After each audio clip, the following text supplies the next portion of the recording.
menangkap hakikat kehidupan, misteri misalnya gitu, itu tuh yang dibutuhkan kalau untuk orang Jawa bukan nalar, bukan rasionalitas, tapi rasa. Tapi rasa tuh berlapis-lapis kalau dalam dunia Jawa. Berpikir sekuensial sih sebenarnya gitu ya. Persis seperti silogisme dalam logika Aristoteles gitu. Ya. Semua manusia, jadi ada premis mayor, premis minor, Semua kemudian manusia akan kesimpulan. mati. Nah kayak gitu. Lantas bisa ambil kesimpulan Ya. kayak gitu-gitu tuh.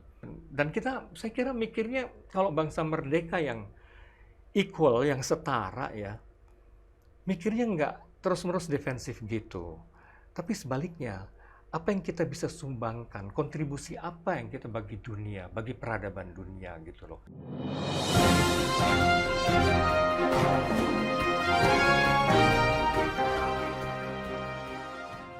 Ruang Publik bersama DDM. Untuk kesekian kalinya saya mengundang Dr. Bambang Sugiharto, filosof kita dari Universitas Parahyangan. Beliau ini punya otoritas bicara filsafat karena master dan doktornya itu bidang filsafat dan diselesaikan di Italia. Universitas apa, Mas? San Tommaso. Santo Thomas ya. Oke. Jadi tentu perbincangan kita ya dekat-dekat lah dengan filsafat. Kita ingin mengkritisi, ya katakanlah kalau kaum kritis, neokritis, kita ingin membedah gitu produk-produk kebudayaan sekarang itu. Ini sebetulnya kemana arahnya? Kalau dilihat secara filosofis, ini pijakan-pijakan filosofisnya kemana? Apakah ke Pancasila gitu, atau itu hanya sekedar branding yang ya tidak berbunyi misalnya, Mas Bambang? Ya manggal apa artinya?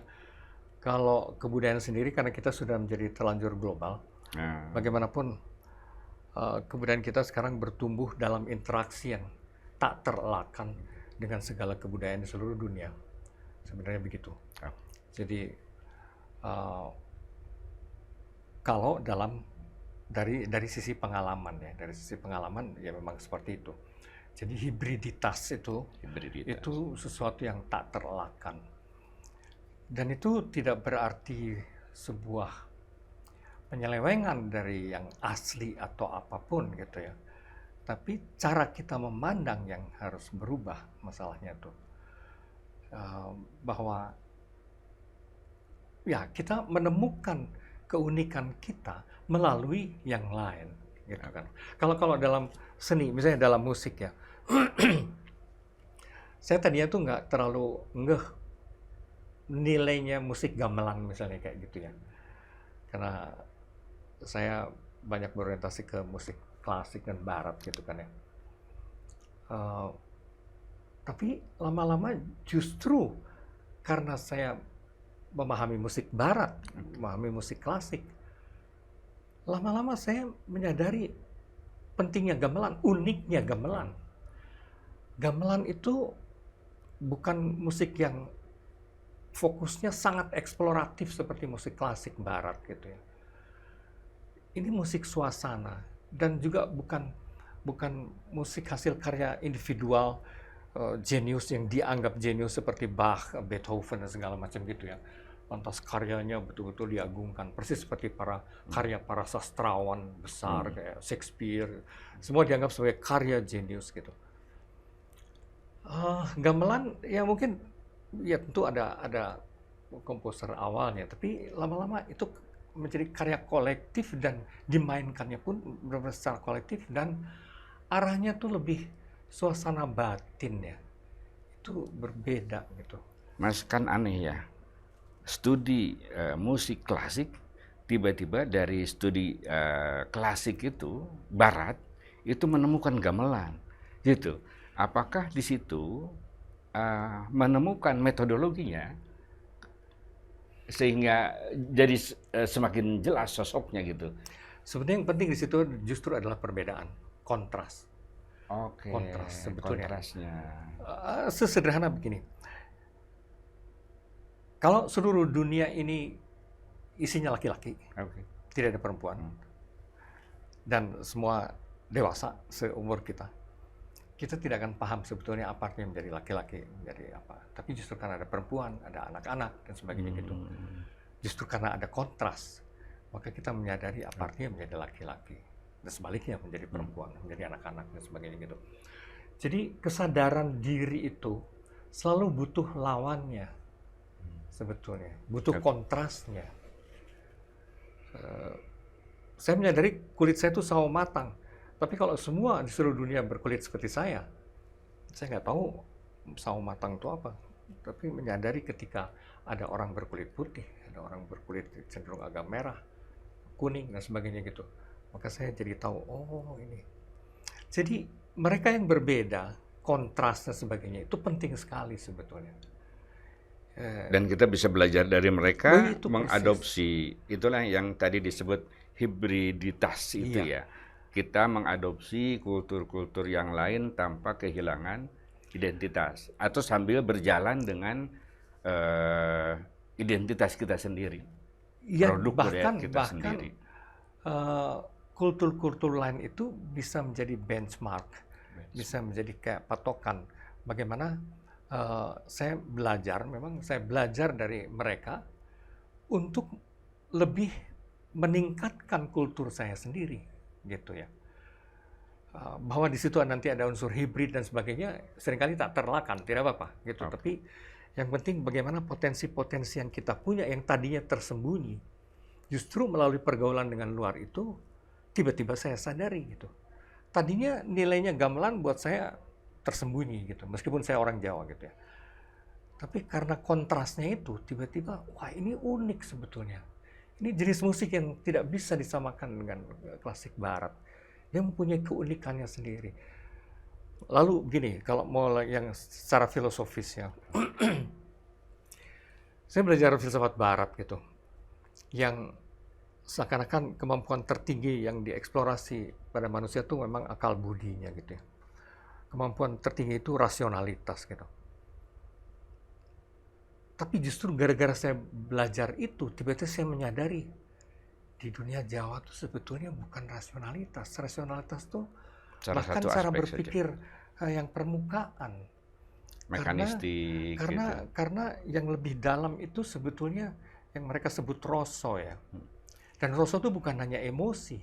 Kalau Habermas itu bilang instrumental ya, yang rasio itu. Iya, rasionalitas itu instrumental saja gitu. Itu penting untuk mengakali segala sesuatu. Tapi kalau untuk menangkap hakikat kehidupan, misteri misalnya gitu, itu tuh yang dibutuhkan kalau untuk orang Jawa bukan nalar, bukan rasionalitas, tapi rasa. Tapi rasa itu berlapis-lapis kalau dalam dunia Jawa. Nah, gara-gara itu sebetulnya saya kemudian meneliti, apa sih yang disebut rasa itu? Kan rasa bukan hanya emosi kalau di situ. Nah, ya, saya menemukan berlapis-lapis rasa itu. Bedanya dengan akal budi apa? Akal budi itu berpikir sekuensial sih sebenarnya gitu ya. Persis seperti silogisme dalam logika Aristoteles gitu. Semua manusia, jadi ada premis mayor, premis minor, semua kemudian manusia kesimpulan. akan mati. Nah, kayak gitu. Lantas bisa ambil kesimpulan kayak gitu-gitu tuh. Rasa tuh tidak bertahap seperti itu rupanya. Maka caranya juga bukan membaca buku dan berdebat. Kalau ngelmunya gaya Jawa tuh bertapa, berpuasa, nah kayak gitu-gitu gitu. Jadi untuk aktualisasi diri. Tapi terutama untuk menangkap sang maha misteri. Gitu. Nah, konsekuensi yang ekstrim jadinya kalau di dunia barat tuh akibat rasionalitas, maka seakan-akan semuanya tuh ciptaan nalar gitu ya. Bahkan Tuhan pun itu bukan Tuhan menciptakan kita, manusia katanya menciptakan Tuhan gitu kan ya. Jadi semua diciptakan oleh nalar. Nalar itu seperti pencipta jadinya kalau di dunia barat tuh kesannya. Kalau di dunia Jawa, nalar maupun rasa yang paling dalam itu tuh kayak receiver. kayak HP kita yang menangkap sinyal dari luar gitu, menangkap sinyal dari sang misteri itu sendiri gitu, menangkap sinyal dan lantas lama-lama nyambung dengan sinyal itu, dan kita menyatu dengan disebutnya mikrokosmos menyatu dengan makrokosmos yang sebetulnya dialami oleh banyak pihak yang mengalami pengalaman religius, para sufi, para mistikus, sebenarnya kayak kalau istilah mereka kayak setetes air masuk ke samudra kayak gitu, mikrokosmos nyemplung ke makrokosmos. Nah, jadi memang berbeda ya. Nah, lucunya filsafat Barat di awal abad 20 setelah 2000 tahunan, berarti 2500 tahun kalau sejak Aristoteles, Plato segala gitu. Di awal abad 20 mulai menyadari ada sesuatu yang lebih dari sekedar nalar gitu kan ya. Itu sebenarnya sudah dimulai di akhir abad 19. Ada perasaan, ada imajinasi. Tapi pada filsuf Husserl itu dia menemukan intuisi itu betapa pentingnya gitu. Nah, intuisi itu pengetahuan yang didapat secara langsung aja tanpa bertingkat tidak secara empirik gitu ya, metodologi yang ketat gitu ya. Itu langsung aja. Yang dalam dunia sains sebelumnya itu dianggap sebagai subjektif, apalah kayak gitu-gitu. Tapi sebenarnya setelah Verstehen ya. Nah, Verstehen itu pemahaman itu tuh tidak selalu harus lewat rute logika Aristotelian kayak gitu sebenarnya. Yang Eklaren. Ya benar. Oke, balik lagi ke hibrid tadi. Jadi kalau Gen Z sekarang suka banget dengan musik Korea misalnya, atau Jepang atau yang lain, ya sesuatu yang normal saja, nggak dan usah itu tak dikhawatirkan. Loh, K-pop itu kan aslinya, kalau kita bilang asli ya hip hopnya orang-orang Afro-Amerika kan. Tapi kemudian dipercanggih oleh Korea, tariannya tapi juga musiknya dan sebagainya, sehingga menjadi K-pop. Tapi itu bukan asli Korea sebenarnya gitu kan ya. Kalau originnya ya musik hip hopnya. Jadi itu istilahnya apa? Direvitalisasi? Dipercanggih sebetulnya. Nah, kalau kita mau ya seperti itu. Dengan begitu si potensi kultur Korea otomatis tampil juga. Oh, Korea tuh narinya jago. Kalau nggarap musik, wah lebih dari orang-orang Afro-Amerika nih. Kayak tadi apa musik klasik tradisional kita, kayak gamelan lah atau apa gitu segala macam itu kan sekarang dipercanggih kan bisa laku gitu bisa, dan itu kita sendiri mempercanggih, memang banyak juga eksperimen sekitar gamelan. Tapi juga bagaimana gamelan juga dipercanggih oleh dunia barat. Gitu loh. Misalnya mungkin awalnya nggak pernah kepikir bagaimana gamelan itu menjadi terapi untuk di penjara-penjara yang keras gitu kan ya. Tapi di Inggris itu kemudian digunakan gamelan itu. Gamelan. Mereka banyak penjara-penjara di di Inggris banyak yang memesan gamelan. Untuk terapi. Kenapa? Karena agresi itu dengan para residivis itu memainkan bersama menurun dan mulai belajar berempati, karena gamelan itu bukan musik yang ritmik yang 1, 2, 3 gong, 2, 3 gong, enggak. Itu ada soal perasaan, itu tidak bisa dipatok kayak pakai penala kayak gitu tuh. Nggak bisa. Ini rasa dia udah sampai mana, mukulnya dan sebagainya gitu.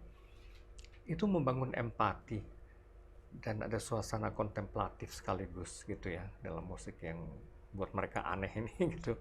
Tapi rupanya efektif. Mistis ada mistisnya gamelan itu ya. Nah, orang-orang Jawa sendiri dengan begitu belajar juga kan. Loh, bisa gitu toh. Nah, kan kayak gitu kan. Nggak bisa kita gamelan kita dicuri. Wah, apa gitu ya. nggak gitu cara mikirnya, nggak defensif kayak gitu, Iya, iya. gitu loh. Kayak banyak produk dipakai Malaysia gitu ya. Kayak gitu loh. Menurut saya kita masih agak terlalu sederhana melihatnya itu ya. Semua serba Oke. defensif. Ini milik kita, terus persis seperti anak-anak sih. Iya, iya. Ini punya saya gitu. Hmm. Tapi apa salahnya belajar, melihat dari apa yang dicapai orang lain. Dan kita, saya kira mikirnya kalau bangsa merdeka yang equal, yang setara ya, mikirnya nggak terus-menerus defensif gitu. Tapi sebaliknya, apa yang kita bisa sumbangkan, kontribusi apa yang kita bagi dunia, bagi peradaban dunia gitu loh. Kalau bangsa setara tuh gitu mikirnya harusnya gitu ya. Bukan terus-menerus, ini punya kita, awas punya kita. Terus-menerus defensif. Saya kira kontributif ya, lebih apa yang bisa kita sumbangkan bagi dunia. Kalau memang kita menganggap diri bangsa dengan khasanah budaya yang hebat, kaya dan sebagainya, which is true, memang kaya. Tapi ya kemaslah sedemikian, eksplorlah sedemikian, sehingga kita berkontribusi bagi dunia gitu. Memang itu masih terasa kegedean untuk kita. Tapi politik kebudayaan saya kira mesti mengarah ke situ. Gitu. Itu juga sekaligus yang dimaksud memajukan kebudayaan tuh. Kalau saya bertanya, bagaimana pijakan filosofis Pancasila terhadap kebudayaan ini? Itu pertanyaan itu relevan nggak? Atau itu terasa eksklusif gitu loh? Enggak juga, karena Enggak juga. saya masih meyakini, loh, memang Pancasila itu di era Bung Karno dan Muhammad Yamin segala macam, itu tuh muncul dari dialog dengan filsafat-filsafat yang lain di dunia.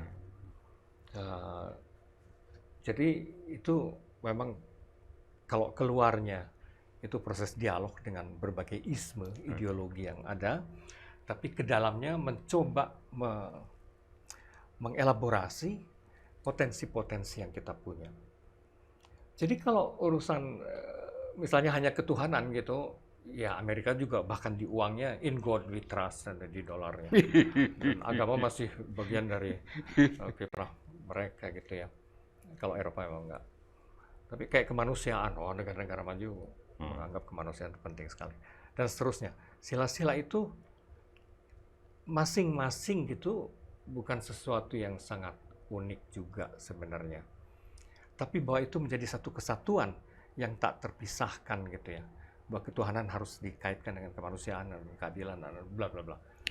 Itu yang unik saya kira. Itu yang unik. Membuat Pancasila menjadi suatu Radar. Prinsip yang sekaligus saling, setiap silanya itu saling mengontrol sila yang lain gitu kan ya. Yang balance itu menurut saya yang sangat menarik pada Pancasila, dan itu unik sih menurut saya. Jadi kalau dulu Pancasila itu lahir karena proses dialog, maka sekarang pun ya, ketika kita bicara pijakan-pijakan budaya dari filosofis Pancasila, itu juga meniscayakan proses dialog. Iya. Saya kira tidak mungkin lagi kita, saya bilang tadi, super defensif ya dalam segala hal gitu ya. Nggak bisa lah, memang udah jadi satu kita secara global, dan semakin akan menjadi satu loh. Lewat digital, internet dan segala macam. Jadi kita bicara tidak penting lagi pijakan filosofis Barat atau Timur atau apapun, itu semua hibrid dan kita bisa memformulasikan sesuai dengan tantangan-tantangan yang dihadapi. Terutama sih mempercanggih potensi yang kita punya di dalam interaksi dengan yang lain itu. Orang seringkali terlalu berfokus pada hibriditasnya. Dan seakan-akan, itu mah sinkretis, itu mah sebetulnya campur aduk. Mungkin bukan itu sih, tapi bagaimana kita belajar melalui yang lain, lantas mempercanggih dan mengeksplor potensi kita yang tersembunyi. Gitu. Sebenarnya itu yang menjadi penting. Bahwa nanti jatuhnya seperti campur aduk, ya sudahlah. Gitu. Ini pertanyaan terakhir, Mas. Bagaimana posisi peran para filsuf di Indonesia ya dalam kaitannya dengan perubahan sosial, perubahan kebudayaan, apakah selama ini diapresiasi atau ya di pinggiran atau gimana? Loh, filsafat sendiri kalau sebagai bidang selalu ganjil kan, kalau apalagi untuk bangsa yang masih fokusnya adalah material, mencari pekerjaan dan segala macam gitu ya. Ya filsafat Terlalu mewah lah ya gitu, ya, bicara filsafat. artinya misalnya mahasiswa pengen anak-anak yang kritis pengen masuk ke filsafat, biasanya pertanyaan orang tuanya, kerjanya apa nanti gitu kan. Itu pada level paling praktis. Tapi pada level yang lebih reflektif, justru di dalam interaksi global yang pasti melahirkan chaos gitu kan ya. Istilah zaman sekarang itu disrupsi gitu kan ya. Banyak rumus-rumus yang dahulu kita yakini, kita pegang, ternyata nggak bisa lagi dipakai. Nah, dalam arti itu, dalam situasi itu, filsafat sebetulnya sebagai sekedar perenungan kritis, ada 3 sekurang-kurangnya fungsi filsafat itu. 1, mencoba selalu melihat apa perkara intinya gitu kan ya. Memang dengan menelusuri duduk perkara kita itu sebenarnya apa sih? Nah, substansinya dasar. apa gitu ya. Lalu kedua, menghubungkan berbagai titik yang berbeda gitu ya. Sains nggak akan sempat karena terspesialisasi ya. Filsafat sebetulnya yang memungkinkan itu, mengaitkan segala titik apapun itu, bisa sains dengan teknologi, dengan agama, dengan budaya, dengan apapun gitu ya. Berbagai jenis krisis dan melihat dalam skop yang besar gitu. Ini gimana sih perkaranya? Bidang-bidang keilmuan yang lain nggak akan sempat. Jadi itu filsafat. Lalu ketiga, kalau kita bicara para filsuf besar, mereka itu mungkin terasa kalau di dalam pandangan kaum ilmuwan empirik, ngarang-ngarang aja gitu kan. Spekulatif betul gitu ya. Betul. Tapi faktanya adalah sepanjang sejarah, ngarang-ngarangnya mereka itu membuka kemungkinan berpikir baru. Sebenarnya. Yang tidak segmented, spesialis gitu ya, nyatanya, teknis. Dunia sains juga mengadopsi pikiran Descartes awalnya gitu, terus Thomas Hobbes, John Locke dan segala macam. Yang awalnya mereka kan seperti ngarang-ngarang gitu. Nyatanya kan juga ada pijakan-pijakan filosofisnya dan berdampak ternyata juga dalam sains kemudian hari gitu. Sampai hari ini sebenarnya bisa dilihat sebagai begitu sih filsafat. Jadi ada orang bilang ketika ilmu empirik makin dalam, makin canggih, filsafat tidak dibutuhkan. Saya ragu. Justru harus dikritik gitu ya. Dan kritiknya itu adalah filosofis. Ya, itu dia. Gitu. Baik. Itulah bincang-bincang tentang pijakan filsafat dalam kebudayaan. Sampai jumpa. Mas Bang, terima kasih. Terima kasih. Mencerahkan sekali.